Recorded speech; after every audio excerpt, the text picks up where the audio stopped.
The tide goes in, the tide goes out. The ocean breathes.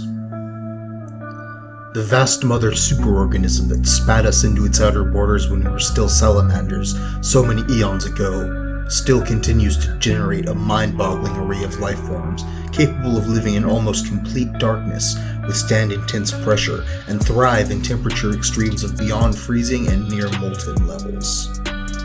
And even now, despite considering ourselves the dominant influence on the planet, we humans remain largely oblivious to the actions happening underneath those swirling grey waves that encircle 2/3 of our planet Earth.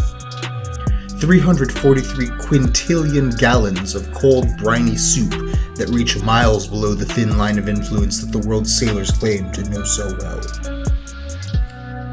But, to give humanity some credit, we have spent lifetimes watching it, doing our best to predict the unpredictable as we set out on our tiny planks of wood and scratch across the surface of Mother Ocean's abyssal skin.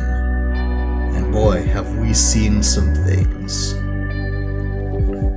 The tiny island of Iceland is a jut of volcanic rock peeking out of the North Atlantic Sea, empty and isolated. To its original settlers, the Norsemen and their Gaelic thralls, this was the literal edge of the world, a barren point that represented the northwestern edge of their map. Beyond its meager shore was deep, frigid water, emptying into void, and most certainly the monstrous things that thrived in that void. And as there were very few natural resources to work with on the land, these foolhardy men were compelled to turn to that void again and again for any food and raw material that they could grasp at to survive. These are only a few of the strange dangers that they witnessed.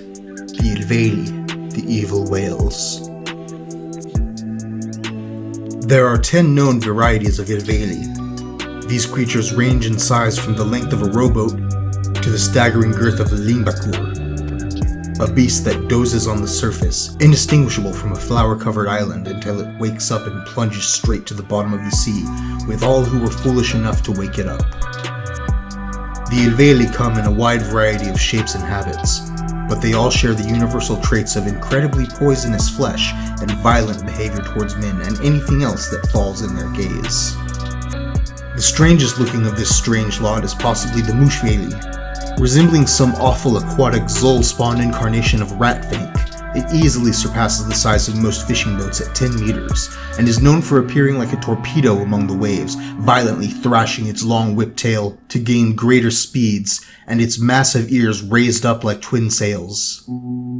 Upon contact, its overextended mouth can destroy a rowboat in a single snap, or it may use its stubby forelimbs to grab onto the side of a ship and attempt to capsize it. Fortunately, it is one of the smaller Ilveli, and larger ships have been successful in distracting the beasts long enough for smaller, more vulnerable vessels to make their escape. If one finds themselves encountering a Sverdvalar, however, it is much less feasible. Despite being the size of a sperm whale, it is usually far too late before you realize the danger you're in. Sverdvalar is named after their massive 2-meter-tall dorsal fin. Its owlish-looking face and fearsome fin are covered in sharp-edged bony plating, which it uses to disembowel other whales and slice into the hulls of any ships that pass into its waters. Oddly enough, it seems to only eat the tongues and organs of its prey, leaving most of the remaining carcass to rot.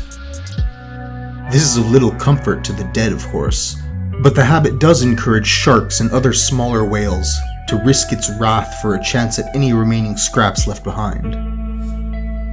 Even the few Icelanders that stayed on the shore were not free from the terror of the Ilveli. The Natveli is a beast with a particular taste for beef, similar in size to the Sverdvalar, but sharing the same long flukeless tail and stubby forearms of the Mushveli. The Natveli is covered in the black and white splotches one typically expects on a dairy cow, and even has a very bull-like head with 2 nodules on the crown. Most importantly though, this monster is loud. When the Natveli is hungry or agitated, or more likely both at once, it will breach the water's surface near a cliffside and unleash a deafening bellow, causing shockwaves known to shake the oars out of a sailor's hand. Even weirder, Any cow within earshot will find the sounds of an Otvali hypnotic and immediately stampede toward the sea, where the waiting monster will toy with their drowning, flailing bodies until it grows bored and violently ends their suffering.